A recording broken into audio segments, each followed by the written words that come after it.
हाँ जी, अस्सलाम वालेकुम क्लास। ऑपरेटिंग सिस्टम का हमारा आज लेक्चर है। Operating system very important subject, already we have discussed. दोबारा से इसको हम ऑनलाइन सेशन के अंदर स्टार्ट कर रहे हैं। स्लाइड मेरा ख्याल आपको शो होगी ऑपरेटिंग सिस्टम की। Yes sir. ठीक है, ऑपरेटिंग सिस्टम सिल्वर शेयर्स की बुक हम फॉलो कर रहे हैं। इसके साथ आईटी सीरीज की मैंने आपको बुक दी हुई है, दोनों में कंटेंट सेम है।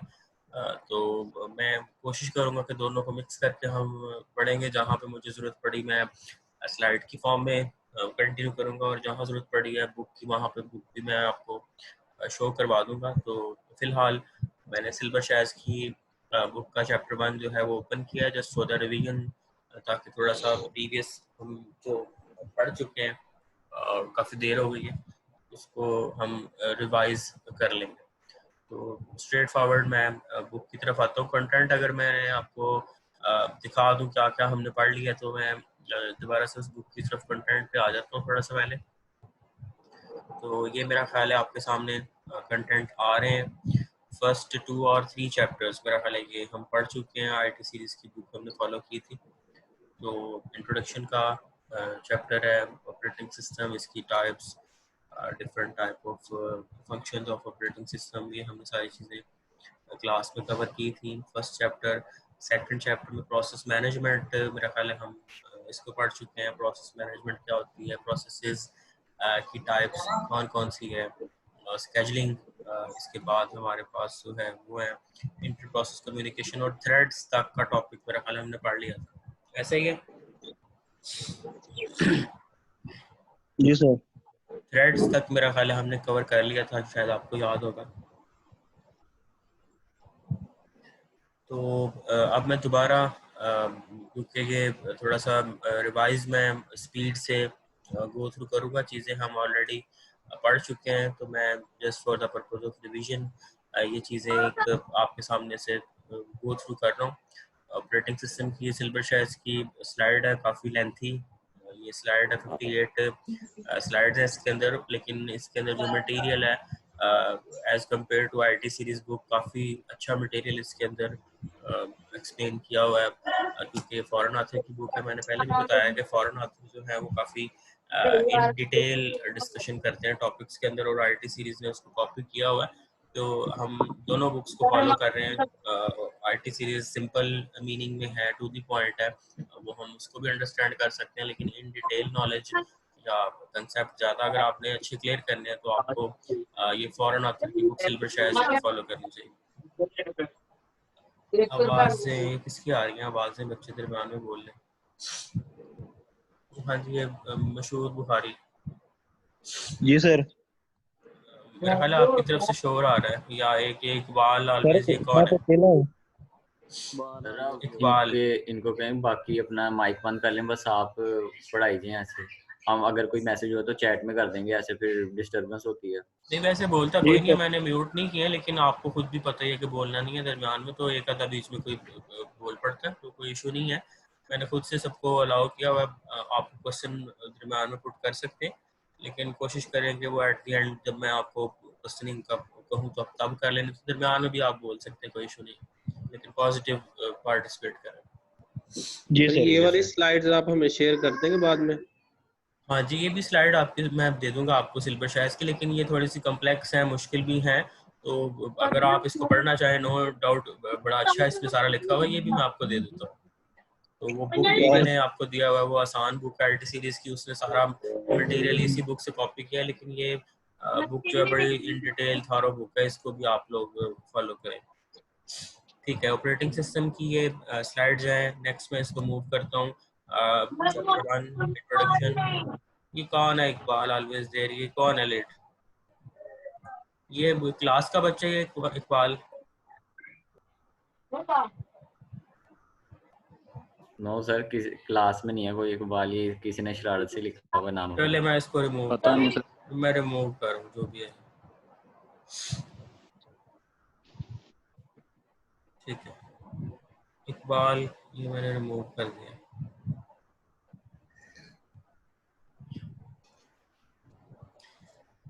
ठीक है, इंट्रोडक्शन का हमारा ये फर्स्ट जो चैप्टर है, इसमें डिफरेंट कंटेंट्स जो हैं वो लिखे हुए हैं यहाँ पे। ऑपरेटिंग सिस्टम क्या करता है, कंप्यूटर सिस्टम का ऑर्गेनाइजेशन है, कंप्यूटर सिस्टम का आर्किटेक्चर है, ऑपरेटिंग सिस्टम स्ट्रक्चर है, ऑपरेटिंग सिस्टम के ऑपरेशंस हैं, then process management, memory storage और प्रोटेक्शन सिक्योरिटी, कर्नल के ऊपर डिस्कशन है, देन डिफरेंट टॉपिक्स यहाँ पे जो फर्स्ट चैप्टर के अंदर हम कवर अप करेंगे। The first objective, again operating system is an important subject. इसके ऑब्जेक्टिव जो है to describe the basic organisation of computer system, to provide a grand tour of major component of operating system, to give an overview of the many types of computing environment, to explore several open source operating system।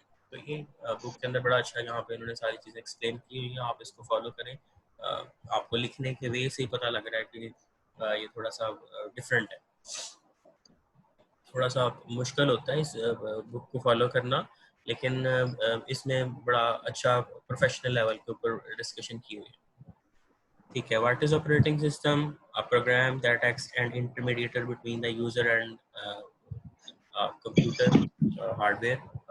Operating system reside करता है user के दरमियान और hardware के दरमियान। हमने discuss किया था कि intermediator between the user and the hardware, कोई भी हमने एक्टिविटी परफॉर्म करनी है तो ऑपरेटिंग सिस्टम इंटरेक्ट करवाता है यूजर को हार्डवेयर के साथ। हार्डवेयर एक्चुअल में फंक्शनलिटी परफॉर्म करते हैं और यूजर इंस्ट्रक्शन देता है, ऑपरेटिंग सिस्टम उस इंस्ट्रक्शन को अंडरस्टैंड करता है।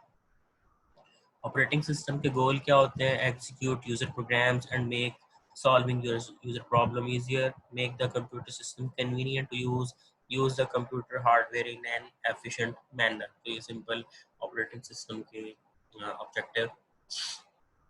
देन कंप्यूटर सिस्टम का यहाँ पे आर्किटेक्चर लिखा हुआ है। Computer system can be divided into 4 categories, 4 components. Hardware provide basic computer resources, CPU उसमें आ जाता है, मेमोरी है या आईओ डिवाइसेस हैं। Second component operating system controls and coordinates use of hardware among various applications and users। Application programs हमें required होते हैं, different type of application programs हम अपनी ज़रूरत के मुताबिक इस्तेमाल करते हैं। defines the way in which the system resources are used। इसमें word processor, compiler, web browser, database systems और वीडियो गेम्स और लास्ट पे यूजर्स। तो these are the 4 major components of the computer system जो भी हम यूज़ करते हैं। ठीक है, देन ये एक हम डायग्राम के फॉर्म में इसको देख रहे हैं। ऑलरेडी इसको हमने डिस्कस भी किया हुआ है कि हमारा फ्रंट एंड के ऊपर यूज़र एग्जिस्ट करता है, user is connected with application programs. Application program कौन से हो सकते हैं? Compiler, assembler, text editor, database systems, games, many type of softwares, those are application programs. और एप्लीकेशन प्रोग्राम्स कहाँ पे आते हैं? ऑपरेटिंग सिस्टम के ऊपर आते हैं। ऑपरेटिंग सिस्टम हम इंस्टॉल करते हैं, देन हम कोई भी एप्लीकेशन प्रोग्राम इंस्टॉल कर सकते हैं और ऑपरेटिंग सिस्टम के ऊपर आ जाता है हार्डवेयर। तो ये एक इंटरकनेक्शन है कि हमारा हार्डवेयर कंपोनेंट है, उसके ऊपर ऑपरेटिंग सिस्टम हार्डवेयर को कंट्रोल कर रहा है और ऑपरेटिंग सिस्टम के ऊपर हमारे तमाम सॉफ्टवेयर चल रहे हैं। सॉफ्टवेयर को तमाम यूजर जो हैं वो यूज कर रहे हैं। ठीक है, then what operating system do, ये हम ऑलरेडी डिस्कस कर रहे हैं कि रिसोर्स एलोकेटर है, it governs all the activities. थोड़ा सा इसको पॉइंट्स में हम देख लेते हैं। Depends upon the point of view, like depend करता है कि हम ऑपरेटिंग सिस्टम से क्या काम लेना चाह रहे हैं। Users want convenience, ease of use and good performance, don't care about the resource utilisation. Like users को जो है वो ईज ऑफ यूज चाहिए, परफॉर्मेंस चाहिए। बट शेयर्ड कंप्यूटर, ये आवाज फिर आ रही है किसी की। But shared computers as mainframe and mini computer must keep all users happy। आजकल के कंप्यूटर जो है नो डाउट वो हमें फैसिलिटेट करते हैं, user is happy with the use of the system. तो मिनी कंप्यूटर्स हैं या मेन फ्रेम हमारे सर्वर मशीन है, ये तमाम मशीन जो हैं यूजर्स को फैसिलिटेट करती हैं। Users of dedicated systems such as workstations have dedicated resources but frequently use shared resources from servers। तो नॉर्मली हम अपने कंप्यूटर्स पे खुद से भी काम करते हैं, वर्क स्टेशन हमारा अपनी ज़रूरत के मुताबिक है, लेकिन हम वर्क स्टेशन को कनेक्ट करते हैं सर्वर्स के साथ और वो फिर एक सर्वर से रिसोर्सेज कोई भी हम सर्विसेज ले सकते हैं, वो काम भी हम करते हैं, ऑपरेटिंग सिस्टम हमें ये सर्विसेज भी देता है। Then hand held computer devices, हमारे पास ये जो सेलुलर डिवाइसेस हैं, लैपटॉप्स हैं, टैब वगैरह हैं, ये तमाम डिवाइसेस भी हम यूज़ करते हैं। ये कौन है? जिशान शहबाज।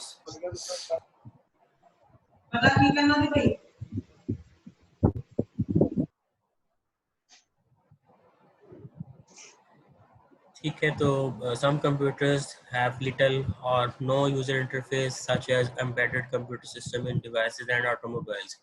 तो समटाइम हमारे पास कंप्यूटर या उन डिवाइसेस को भी कह रहा है जिनके इंटरफेसेस बहुत कम या लिमिटेड होते हैं। हम डिफरेंट होम अप्लायंसेस या डिवाइसेस यूज़ करते हैं जिनमें ऑपरेटिंग सिस्टम एग्जिस्ट करता है। हमने डिस्कस किया हुआ है कि बहुत से कंपोनेंट्स हमारे पास ऐसे हैं जिनमें ऑपरेटिंग सिस्टम एग्जिस्ट करता है। रूटीन की हमारी होम अप्लायंसेस हैं, लाइक फोटो कॉपियर मशीन का मैंने बोला था, या हमारे पास कोई भी माइक्रोवेव ओवन है, या हम रूटीन में कैलकुलेटर भी यूज़ करते हैं, उसके अंदर भी ऑपरेटिंग सिस्टम एग्जिस्ट कर रहा है। तो किसी तरह का भी हमारे पास कोई भी ऑपरेटिंग सिस्टम है या कंप्यूटर है, it should facilitate the user want convenience, user को एफिशिएंसी रिक्वायर्ड है, और नो डाउट कि हमारे सिस्टम्स हमें ये फीचर्स प्रोवाइड करते हैं। देन ऑपरेटिंग सिस्टम की डेफिनेशन है, operating system is a resource allocator, simple हमने पढ़ा हुआ है, manages all the resources, decides between conflicting requests and for efficient and fair resources use. तो different हम instructions at the same time operating system को देते हैं, तो वो decide करता है कि कौन सी request को फॉलो करना है, कब करना है, और यूजर्स को fair like resource allocation करता है। Operating system is a control program. It controls execution of programs to prevent error and improper use of computer. तो हमने डिस्कस किया था कि ऑपरेटिंग सिस्टम जो है it works like a government, resource को एलोकेट करता है पॉजिटिवली, मैनेज करता है तमाम रिसोर्स को, इक्वली शेयर करता है तमाम यूजर्स और प्रोग्राम्स के दरमियान। An operating system, no universally accepted definition. Operating system की कोई एक डेफिनेशन नहीं है, क्योंकि कोई भी पर्सन या यूज़र इसको यूज़ करता है तो उसको अपने मुताबिक यूज़ करता है, उसकी अपनी कोई भी रिक्वायरमेंट्स हो सकती है, तो हर लिहाज से कोई भी यूज़र अपने मुताबिक इसकी डेफिनेशन कर सकता है। Everything a vendor ships when you order an operating system is good approximation but varies widely. Like vendor जिससे आप कोई भी ऑपरेटिंग सिस्टम ऑर्डर कर रहे हैं, ले रहे हैं, तो वो आपको शिप करता है ऑपरेटिंग सिस्टम, लाइक उसके मुताबिक वो सॉफ्टवेयर जो है वो गुड उसकी operating system is a good approximation, जिस मकसद के लिए बनाया गया है उसी मकसद के लिए वो आपको प्रोवाइड करता है। Operating system program running the one program running all the time on the computer is the kernel. ये हम डिस्कस कर चुके हैं कि कर्नल ऑपरेटिंग सिस्टम के ऊपर एग्जिस्ट करता है, जो एक्चुअल में रिसोर्सेज को या हार्डवेयर को मैनेज करता है, कंट्रोल करता है। That program is known as the kernel. Kernel is main program running all the time. तो कर्नल की भी यहाँ पे डिस्कशन स्टार्ट में ही है। Then everything else is either a system program, या तो वो सिस्टम प्रोग्राम है ships with the operating system, और an application program। तो एक हमारे पास ऑपरेटिंग सिस्टम है जो वेंडर ने हमें दिया at the time of order. Then हमारे पास कर्नल है, program which is running all the time. इसके अलावा बहुत से प्रोग्राम्स हैं जो सिस्टम सॉफ्टवेयर का पार्ट है, या वो एप्लीकेशन प्रोग्राम्स हो सकते हैं। Then computer startup, boot process हमने डिस्कस किया हुआ है कि कंप्यूटर का स्टार्टिंग प्रोसेस जो है that is called the booting program. Bootstrap program यहाँ पे उसको कहा जा रहा है, is loaded at power up और reboot, typically stored in ROM or EPROM, generally known as a firmware। तो ये मेरा ख्याल है ऑलरेडी हमने डिस्कस किया हुआ है कि आपको बूट प्रोसेस का मैंने एक असाइनमेंट भी दी थी। तो बूटिंग के अंदर बहुत सी फाइल्स इन्वॉल्व होती हैं, तो बूटस्ट्रैप प्रोग्राम इसको बूटिंग प्रोसेस कहा जाता है, जो लॉन्च किया जाता है बिल्कुल जैसे ही पावर आप कंप्यूटर की या मोबाइल फ़ोन डिवाइस की ऑन करते हैं, तो बैकएंड के ऊपर एक बूटस्ट्रैप प्रोग्राम लॉन्च होता है, रन होता है, जो बेसिकली रोम या ईपी रोम में पड़ा होता है, और वो कंप्यूटर का स्टार्टिंग प्रोसेस जो है वो इनिशिएट करता है। इसका काम होता है initialise all aspects of system, loads operating system, kernel and start execution. ठीक है, देन ये कंप्यूटर सिस्टम का ऑर्गेनाइजेशन स्ट्रक्चर हम देख सकते हैं। कंप्यूटर सिस्टम ऑपरेशन, वन और मोर CPUs devices controllers connect through common bus providing access to shared system, concurrent execution of CPU and devices computing for many cycles.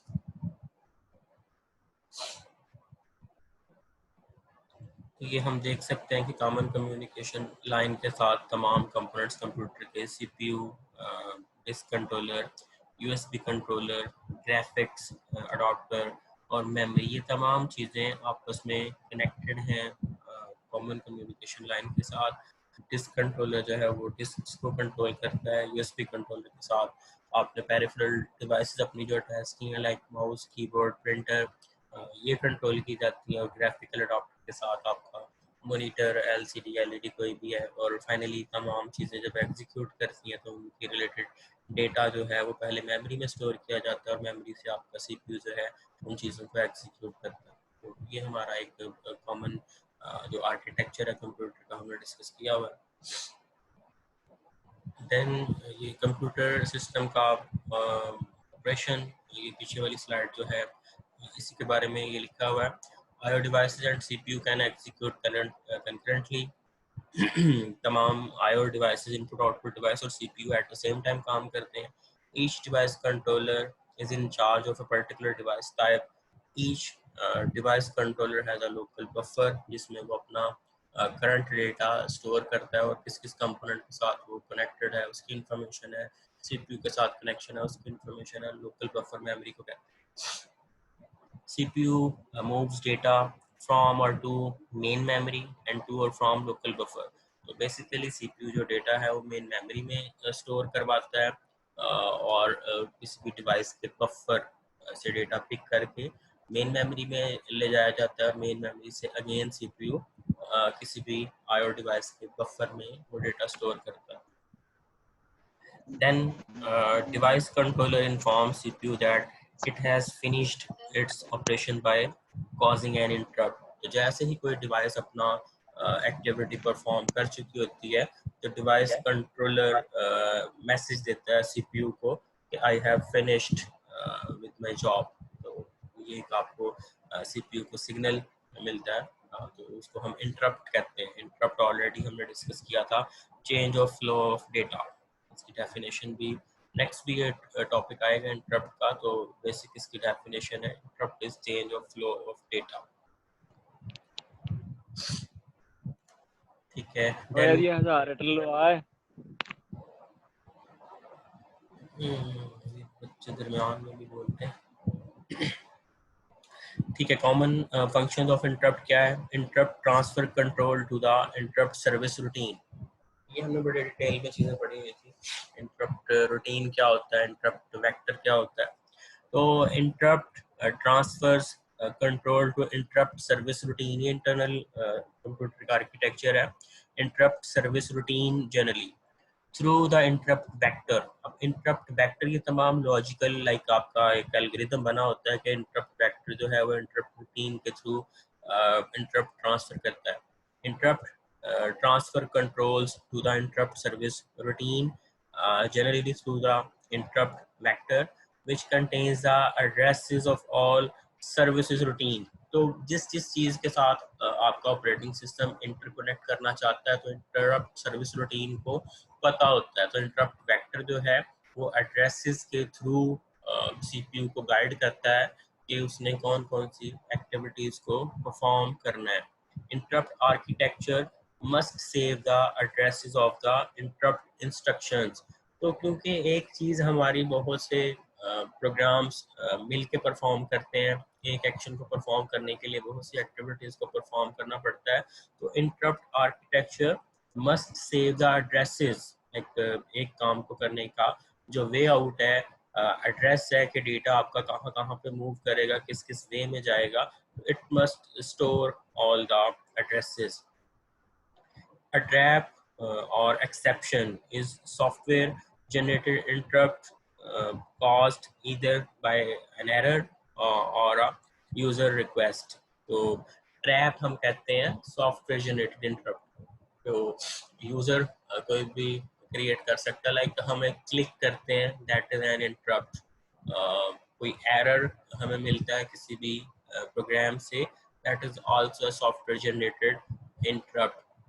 Normally interrupt का जो word use किया जाता है हार्डवेयर के status के अंदर जो चेंज आता है that is known as interrupt. Hardware को बेसिकली डेफिनेशन में ये आता है कि it is hardware change of flow of data, जो इंटरप्ट की बेसिक डेफिनेशन है। लेकिन सॉफ्टवेयर लेवल के ऊपर भी इंटरप्ट जो है वो आती हैं। सॉफ्टवेयर का बिहेवियर भी चेंज आता है ड्यू टू यूजर इंटरप्शन, या हमारा कोई भी एरर परफॉर्म कर सकता है इंटरप्ट को। An operating system is interrupt driven, क्योंकि हम देखते हैं हम यूज़ करते हैं, जैसे अभी भी हम ये एक्टिविटी परफॉर्म कर रहे हैं, क्लास हम ऑनलाइन ये मैनेज कर रहे हैं, तो तमाम एक्टिविटीज़ कोई भी एक्शन हम परफॉर्म करते हैं तो हमारे एक्शन के ऊपर ऑपरेटिंग सिस्टम रिएक्शन देता है। लाइक हम कोई इनपुट देते हैं तो वो प्रोसेस होने के बाद हमें आउटपुट मिलता है, लाइक हम एक सारा सेशन देख रहे हैं, तो that is due to the interrupt driven behavior of the operating system. Then next, interrupt handling है। Operating system preserve the state of the CPU by storing registers and the program counter। ये registers का हमें पता है कि CPU तमाम information को registers में store करता है। Determines which type of interrupt has occur, pooling की जाती है। वेक्टर इंटरप्ट सिस्टम जो है उसको स्टोर किया जाता है। Separate segment of codes determine what action should be taken for each type of interrupt. तो ये बेसिकली हर इंटरप्ट के अगेंस्ट क्या एक्शन लेना है वो डिफाइन यहाँ पे किया जाता है। इंटरप्ट हैंडलिंग के दरमियान इंटरप्ट्स को स्टोर किया जाता है, पोलिंग की जाती है, लाइक कौन सी इंटरप्ट पहले हमने डिस्कस पहले भी किया हुआ है कि सिस्टम लेवल के ऊपर कुछ ऑपरेशंस होते हैं, कुछ यूजर लेवल के ऊपर ऑपरेशन होते हैं, तो कौन सा ऑपरेशन पहले परफॉर्म करना है that is the pulling and vector interrupt system जो है वो मैनेज करता है। ये एक डायग्राम है कि यूजर कोई भी एक्टिविटी परफॉर्म कर रहा है, नॉर्मल प्रोसेस है, जैसे ही कोई इंटरप्ट आती है तो चेंज फ्लो के अंदर आता है, दिस इज द फ्लो, और ये चेंज आ रहा है, again flow, this is change. और बॉटम के ऊपर भी आप देख सकते हैं सिस्टम ये यहाँ पे आइडल है, this is interrupt, this is normal, this is interrupt. तो यहाँ पे लिखा हुआ है कि चेंज क्या आ रहा है, आईओ रिक्वेस्ट, जो भी यहाँ पे चेंज आया है IO request, then transfer done, like उसको जो भी रिक्वायर्ड चीज़ थी उसको ट्रांसफर कर दिया गया। अगेन आईओ रिक्वेस्ट आई है, किसी इनपुट आउटपुट चीज़ की रिक्वेस्ट आई है, और ट्रांसफर डन, जो भी उसको रिक्वायर्ड रिसोर्स चाहिए था उसको प्रोवाइड कर दिया गया। तो सीपीयू है यहाँ पे जो एग्जीक्यूट कर रहा होता है यूजर प्रोसेसेस को, और आईओ इंटरप्ट जो है वो किसी भी डिवाइस से आती है। आईओ डिवाइसेस जो है वो क्रिएट करती हैं कोई भी इंटरप्ट को, ठीक है। देन ये आईओ का स्ट्रक्चर है, डिटेल यहाँ पे लिखी हुई है, इसको आप देख लेंगे। कुछ चीज़ें सिस्टम कॉल हमने डिस्कस किया था कि कोई भी एक्शन आप परफॉर्म करते हैं तो उसका एक सिस्टम कॉल के तौर पे इंफॉर्मेशन आती है। After IO start controls returns to the user program only upon IO completion, wait instruction idles the CPU until next interrupt, wait loop, contention for many access, or at most one IO request is outstanding at a time। क्योंकि एक request ऐसी होती है IO request जिसको entertain किया जाता है, no simultaneously IO processing, एक टाइम में एक इंस्ट्रक्शन ही एग्जीक्यूट करती है, लेकिन क्योंकि इतनी स्पीड से सारा काम हो रहा होता है कि यूजर को पता ही नहीं लगता है कि बैकएंड के ऊपर क्या क्या ऑपरेशन परफॉर्म हो रहे हैं। After IO starts, input-output operation starts, control returns to user program without waiting for IO completion। IO backend के ऊपर इनिशिएट हो जाता है और कंट्रोल यूजर के पास दोबारा ट्रांसफर हो जाता है। तो सिस्टम कॉल क्या होती है कि request to OS to allow user to wait for IO completion। जैसे ही हम क्लिक करते हैं हमने देखा है कि रिटर्न हमारे पास दोबारा आ जाता है। हम एक बटन के ऊपर क्लिक करते हैं, एक आइकन के ऊपर क्लिक करते हैं, तो वो ऑपरेटिंग सिस्टम को इंस्ट्रक्शन चली जाती है और वापस हम अपने प्रोग्राम के अंदर अदर एक्टिविटीज़ को परफॉर्म कर सकते हैं। तो यूज़र जो है वो उसको फ्री कर दिया जाता है। देन ये डिवाइसेस का स्टेटस टेबल जो है उसके अंदर एंट्रीज की जाती हैं कि कौन कौन से एक्शन आपने परफॉर्म किए। Contains entry for each IO device, indicates it's type, address and state. ये तमाम चीज़ें स्टोर की जाती हैं। ठीक है, OS indexes into IO device table, indexes करना लाइक उसको स्टोर करना। indexes जो है नंबरिंग को कहते हैं। सीक्वेंस में ये लिखा जाता है कि कौन सी डिवाइस कहाँ कहाँ पे एक्शन परफॉर्म कर रही है, कनेक्ट है, उसका स्टेटस क्या है, और ये मॉडिफिकेशन इसके अंदर होती रहती है। देन ये स्टोरेज का एक डेफिनेशन टेबल है। नॉर्मली हमारा डेटा जो है बिट्स की फॉर्म में स्टोर किया जाता है। बाइट क्या होती है, वर्ड लेंथ क्या होती है, नीचे लिखा भी हुआ है। 1 kilo byte 1024 bytes, mega bite ये मेरा ख्याल है सबको पता है। गीगा बाइट में 1024 MB होते हैं, टेरा बाइट में 1024 GB, और पीटा बाइट ये तमाम की तमाम डेटा रिप्रेजेंटेशन यूनिट्स हम ऑलरेडी फेमिलियर है। ठीक है, तो स्टोरेज स्ट्रक्चर हमें पता है कि दो तरह से स्टोरेज जो है वो की जाती है। वन इज रैंडम एक्सेस और नॉर्मली टिपिकल वोलाटाइल। वोलाटाइल और नॉन वोलाटाइल में फ़र्क आपको पता होगा मेरा ख्याल है। सेकेंड स्टोरेज जो होती है दो are non volatile. Extension of many memory types provide large non volatile, like light वगैरह ऑफ हो जाए तो इसमें डेटा जो है वो लॉस नहीं होता है। और वोलाटाइल लाइक हमारी प्राइमरी मेमोरी के अंदर डेटा जो स्टोर किया जाता है वो लॉस हो जाता है जैसे ही हमारी पावर ऑफ होती है। तो hard disk rigid material, rigid कहते हैं हार्ड मटेरियल को, और glass platters covered with magnetic recording material. Disk surfaces logically divided into tracks and sectors, ये हमें पता है। The disk controller determines the logical interaction between the device and the computer. SSD solid state drive faster than hard disk, non volatile ये हमारे पास होती हैं। और various technologies इसमें यूज़ की जाती है, बिकमिंग मोर पॉपुलर। आजकल ये सारी की सारी हार्ड डिस्क हमारी जो फास्ट ऑपरेट करती हैं इनको SSD कहा जाता है। ठीक है, तो स्टोरेज हायरार्की जो है, storage system generally in hierarchy speed पे डिपेंड करता है हमारा, आपकी कितनी स्पीड हमें रिक्वायर्ड है। कॉस्ट जो है जितनी ज़्यादा स्पीड होगी किसी डिवाइस की लाइक SSD, हार्ड डिस्क हमारे पास एक्सपेंसिव है लेकिन उसकी परफॉर्मेंस ज़्यादा है, वॉलेटाइल होगी या नहीं डिवाइस होगी। तो ये डिपेंड करता है कि हम इन पैरामीटर्स की बेस पर अपनी डिवाइस को परचेज करते हैं। देन कैशिंग, कैश हमारे पास फास्ट मेमोरी है। Copying information to fast storage system. Main memory can be viewed as a cache for second storage. तो normally प्राइमरी मेमोरी जो है वो तेज होती है, कैशे के अंदर डेटा स्टोर किया जाता है। कैशे फास्ट एक मेमोरी है जो CPU की प्रोसेसिंग के लिए रिक्वायर्ड होती है। CPU कैश के अंदर डेटा स्टोर करता है जो भी प्रोसेस किया जाता है। डिवाइस ड्राइवर्स का हमें पता है कि हम कोई भी डिवाइस यूज़ करते हैं तो उसके साथ ड्राइवर आता है। ठीक है, ये एक हायरार्की देख सकते हैं आप, फास्ट से स्लो की तरफ एक ये सारा आर्किटेक्चर है। रजिस्टर्स मेमोरी लोकेशंस हैं CPU की। कैश जो है मेमोरी आपकी मेन मेमोरी और CPU के दरमियान कम्युनिकेशन करवाने के लिए है। Main memory, RAM, SSD solid state drive है, ये आपकी फास्ट मेमोरी है। देन हमारे पास हार्ड डिस्क, ये नॉर्मल आपका मैग्नेटिक डिस्क है जो हम यूज़ करते हैं। ऑप्टिकल डिस्क जो हम CDs यूज़ करते हैं, दोनों आर ऑप्टिकल डिस्क। और मैग्नेटिक टेप्स जो हम रिबन्स की फॉर्म में मैग्नेटिक स्टोरेज यूज़ करते हैं। ठीक है, इसके बाद नेक्स्ट हमारे पास है कैशिंग। कैशिंग के ऊपर अगेन इसने एक डिटेल दी है। Important principal performed at many levels in computer, in hardware, operating system, software. Information in use copied from slower to faster storage temporary. तो नॉर्मली हमारा जो इंफॉर्मेशन है वो स्लो से फास्टर स्टोरेज में कॉपी की जाती है। लाइक मैंने बोला कि रैम से डेटा कैश में लाया जाता है, सीपीयू कैश के थ्रू कम्युनिकेशन करता है रैम के साथ। Faster storage cached check first to determine if information is there.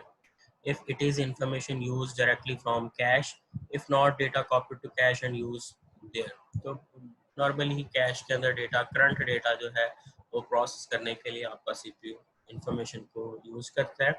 Cash smaller than storage being cached. Cache management important design problem, cache size and replacement policy.